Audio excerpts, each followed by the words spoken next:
Manganese. Manganese मुख्य रूप से इस्पात के विनिर्माण में प्रयोग किया जाता है। 1 टन इस्पात बनाने में लगभग 10 किलोग्राम मैग्नीज की आवश्यकता होती है। इसका उपयोग ब्लीचिंग पाउडर, कीटनाशक दवाएं व पेंट बनाने में किया जाता है। बच्चों, चित्र 5.4 देखें। यहाँ भी एक वृत्तारेख आपको दिखाई दे रहा है। इसमें आपको मैग्नीज उत्पादन में राज्यों का अंश प्रतिशत में दर्शाया गया है 2016-17 के हिसाब से। तो बच्चों, यहाँ देखो आप, सबसे अधिक मध्य प्रदेश 27%, उसके बाद बारी है महाराष्ट्र 25%, फिर ओडिशा 25%, कर्नाटक 11%, आंध्र प्रदेश 10%, अन्य में 2%। आओ बच्चों, अब हम इस मानचित्र को देखें। मानचित्र में आपको महत्वपूर्ण खनिजों का वितरण दर्शाया गया है। अभी हमने मैग्नीज और लौह अयस्क की बात की थी, तो आप देख सकते हो लौह अयस्क के लिए जो चिन्ह उपयोग किया गया है वो है हमारा त्रिकोण का, और मैग्नीज के लिए आपको दिख रहा है एक फूल जैसा आकृति।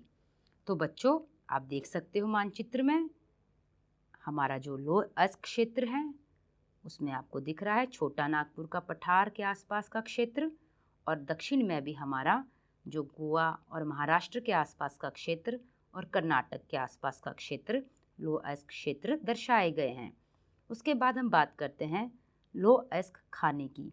जो खाने हैं जहाँ से लौह अयस्क निकाला जाता है वो आप देख सकते हो त्रिकोण आकृति, मयूरभंज, केंदुझर, गोवा, दुर्ग, चंद्रपुर, बेलाडीला, बल्लारी, चित्रदुर्ग, कुद्रेमुख, चिकमंगलूर, रत्नागिरी, गोवा, तुमकुरू। इस तरह से हम इस मानचित्र में अपने खनिजों का वितरण देख सकते हैं। तो बच्चों, अब मानचित्र हम देखेंगे मैग्नीज वाले क्षेत्र। मैग्नीज का जो चिन्ह है आप उसे देखें। सुंदरगढ़, केंदुझर, नागपुर, बालाघाट, गोवा, शिवमोगा। इस तरह से आपको मानचित्र में क्षेत्र दिखाई दे रहे हैं। अब हम बच्चों आगे बढ़ते हैं और अपने अगले खनिज पर आते हैं। अगला खनिज है हमारा अलोह खनिज। अभी मैंने आपको लोह खनिज के बारे में बताया, अब हम अलोह खनिज के बारे में जानेंगे। मैंने आपको बताया था अलोह मतलब जिसमें खनिजों में लोहे का अंश नहीं होता है। तो भारत में अलोह खनिजों के संचित राशि व उत्पादन अधिक संतोषजनक नहीं है। यद्यपि ये खनिज जिनमें तांबा, सोना, बॉक्साइट और सीसा आते हैं, धातु शोधन, इंजीनियरिंग व विद्युत उद्योगों में महत्वपूर्ण भूमिका निभाते हैं। तांबा। भारत में तांबे के भंडार व उत्पादन क्रांतिक रूप से न्यून है। घात वधर्य, तन्य और ताप सुचालक होने के कारण तांबे का उपयोग मुख्यतः बिजली के तार बनाने, इलेक्ट्रॉनिक्स और रसायन उद्योगों में किया जाता है। मध्य प्रदेश की बालाघाट खदानें देश का लगभग 52% तांबा उत्पन्न करती हैं। झारखंड का सिंहभूम जिला भी तांबे का मुख्य उत्पादक है। राजस्थान की खेतड़ी खदानें भी तांबे के लिए प्रसिद्ध है। अगला है हमारा बॉक्साइट। यद्यपि अनेक अयस्कों में एल्यूमीनियम पाया जाता है, परंतु सबसे अधिक एल्यूमीनियम क्ले जैसे दिखने वाले पदार्थ बॉक्साइट से ही प्राप्त किया जाता है। बॉक्साइट निक्षेपों की रचना एल्यूमीनियम सिलिकेटों से समृद्ध व्यापक भिन्नता वाली चट्टानों के विघटन से होती है। एल्यूमीनियम एक महत्वपूर्ण धातु है क्योंकि ये लोहे जैसी शक्ति के साथ साथ अत्यधिक हल्का एवं सुचालक भी होता है। इसमें अत्यधिक घातवधर्यता भी पाई जाती है। भारत में बॉक्साइट के निक्षेप मुख्यतः अमरकंटक पठार, मैकाल पहाड़ियों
पारादीप जो ओडिशा में है, उसके बाद विशाखापट्टनम पतन आपको दिख रहा है, और हमारे पश्चिमी घाट की तरफ मारमगोवा पतन और मंगलुरु पतन।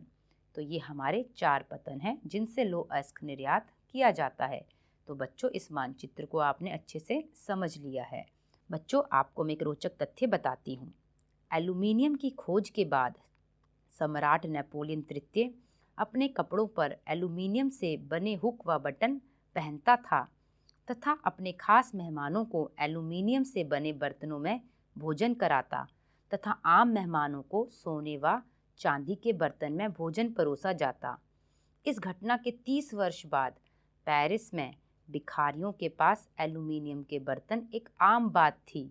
तो बच्चों, कैसा लगा इस घटना को जानकर कि एल्यूमीनियम इतना सस्ता हो गया कि भिखारियों के पास भी आ गया, जिसे सम्राट नेपोलियन बहुत ही मूल्यवान समझता था।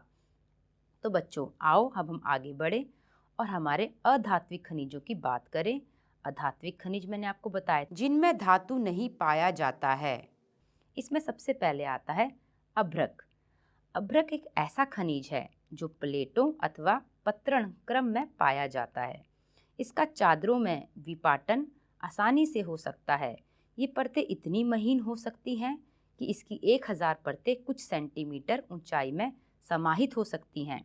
अभ्रक पारदर्शी, काले, हरे, लाल, पीले अथवा भूरे रंग का हो सकता है। इसकी सर्वोच्च परावैद्युत शक्ति, ऊर्जा ह्रास का निम्न गुणांक, विंसवाहन के गुण, उच्च वोल्टेज की प्रतिरोधिता के कारण अभ्रक विद्युत व इलेक्ट्रॉनिक उद्योगों में प्रयुक्त होने वाले अपरिहार्य खनिजों में से एक है। अभ्रक के निक्षेप छोटा नागपुर पठार के उत्तरी पठारी किनारों पर पाए जाते हैं। बिहार झारखंड की कोडरमा, गया, हजारीबाग पेटी अग्रणी उत्पादक है। राजस्थान के मुख्य अभ्रक उत्पादक क्षेत्र अजमेर के आसपास हैं।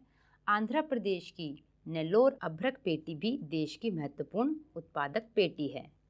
आओ बच्चों, अब हम बात करते हैं चट्टानी खनिजों की, जिसमें चूना पत्थर का हम यहाँ विवरण आपको दे रहे हैं। चूना पत्थर कैल्शियम या कैल्शियम कार्बोनेट तथा मैग्नीशियम कार्बोनेट से बनी चट्टानों में पाया जाता है। ये अधिकांशतः अवसादित चट्टानों में पाया जाता है। चूना पत्थर सीमेंट उद्योग का एक आधारभूत कच्चा माल होता है और लौह प्रगलन की भट्टियों में ये अनिवार्य है। आओ बच्चों, मैं आपको चित्र 5.8 दिखाऊं। इसमें चूना पत्थर उत्पादन में राज्यों का अंश प्रतिशत में दर्शाया गया है।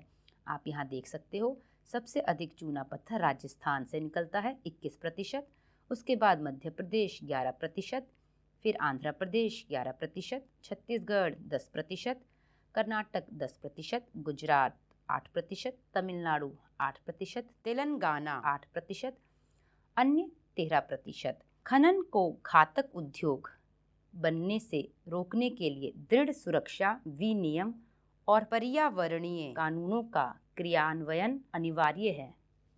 आओ बच्चों, अब हम बात करते हैं खनिजों का संरक्षण।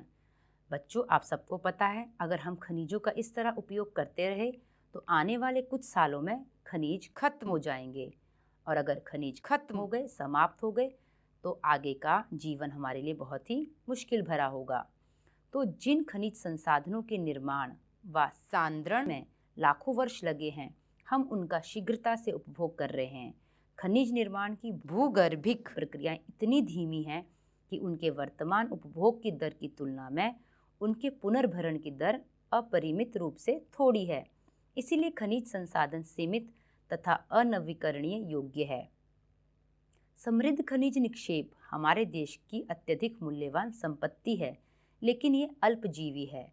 अयस्कों के सतत उत्खनन से लागत बढ़ती है, क्योंकि खनिजों के उत्खनन की गहराई बढ़ने के साथ उनकी गुणवत्ता घटती जाती है। आपने खनिज संसाधनों को सुनियोजित एवं सतत पोषणीय ढंग से प्रयोग करने के लिए एक तालमेल युक्त प्रयास करना होगा। पहला, निम्न कोटि के अयस्कों का कम लागत पर प्रयोग करने के लिए उन्नत प्रौद्योगिकियों का सतत विकास करते रहना होगा। दूसरा, धातुओं का पुनः चक्रण, रद्दी धातुओं का प्रयोग तथा अन्य प्रतिस्थापनों का उपयोग भविष्य में हमारे खनिज संसाधनों के संरक्षण के उपाय हैं।